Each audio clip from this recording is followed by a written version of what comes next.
Simple harmonic motion. Simple harmonic motion. Periodic motion. A motion that repeats in equal intervals of time is called periodic motion. A motion that repeats in equal intervals of time is called periodic motion.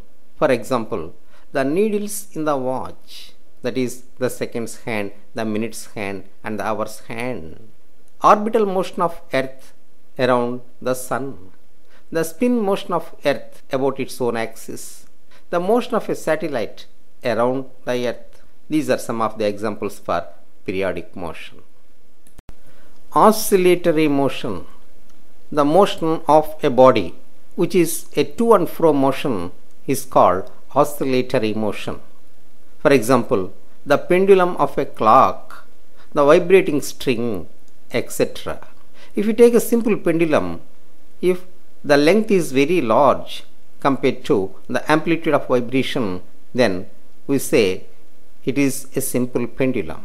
Then its motion will be oscillatory motion and simple harmonic motion. Now let us consider the equilibrium position as O and x prime are extreme positions. When the simple pendulum bob is oscillating, then we identify the rest position as O, that is known as equilibrium position, and it moves to the right extreme position, that is x, and the left extreme position is x prime. These are called extreme positions.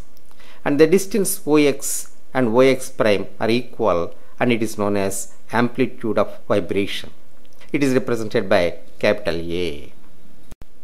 A motion which is periodic and which is oscillatory is simple harmonic motion if the acceleration of the body is directly proportional to its displacement and oppositely directed.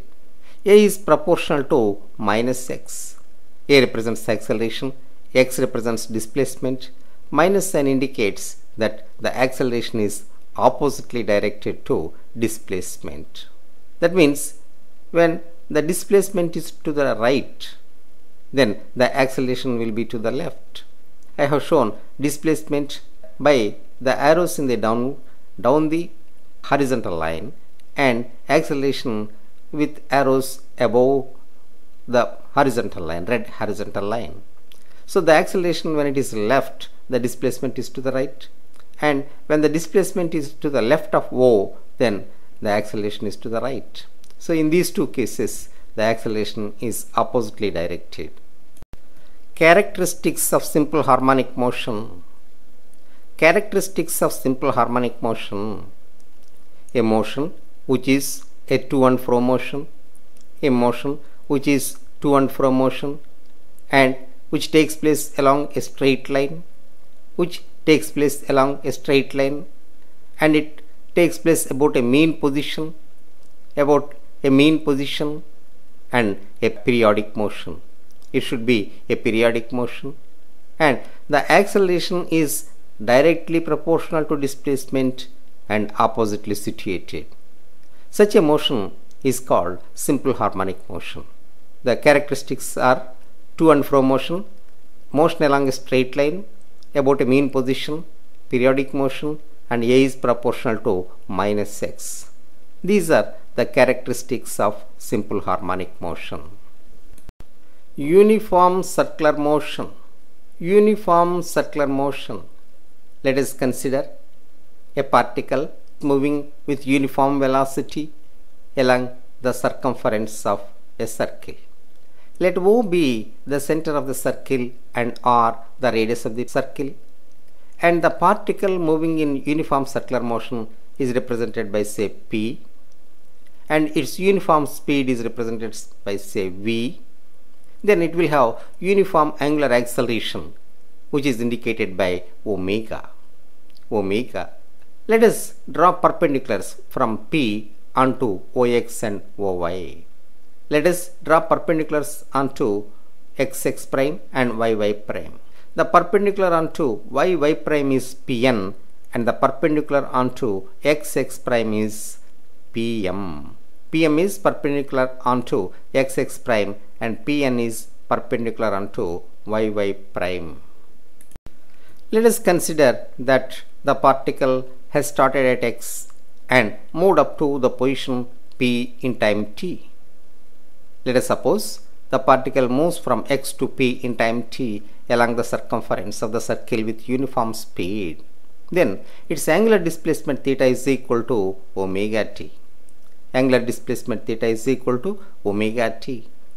We know that the relation between angular velocity and linear velocity is given by v is equal to r omega. V is equal to r omega. And the particle will have centripetal acceleration towards the center of the circle, whose value is equal to r omega square. So the angular displacement of the particle is theta is omega t, velocity v is equal to r omega, and centripetal acceleration a is equal to r omega square. Now let us study the motion of n. N is known as the foot of the perpendicular. It is a point on y prime where the perpendicular Pn meets the axis y prime. Let us study the motion of this point n along y prime when the particle p is moving along the circumference of the circle.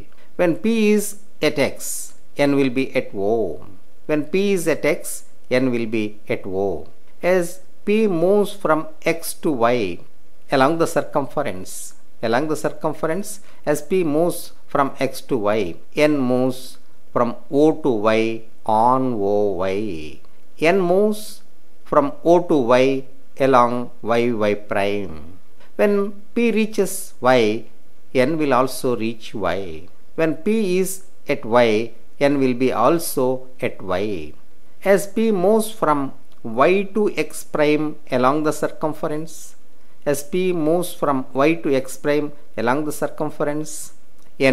along y prime from y to O. It moves from y to O along y prime. When p reaches x prime, n reaches O. When p is at x prime, n is at O. As p comes to y prime, n comes to y prime, and when p reaches x, n reaches O. So as p is moving along the circumference, n will be moving along the straight line y prime from O to y to y prime to O, like this. Displacement of n. When the particle is at p,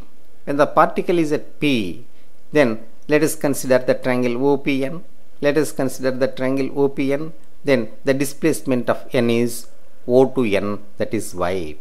Let us represent the displacement O to n by y. From the triangle OPN, we notice that y is equal to r sin theta.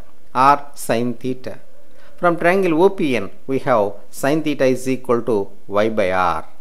ON is y and OP is r, and angle OPN is theta. Therefore, sin theta is equal to y by r. From this we get y is equal to r sin theta. This is the displacement of n. Velocity of n.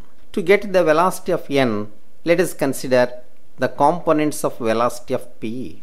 The velocity of n is nothing but the vertical component of the velocity of p. The velocity of p is along the tangent.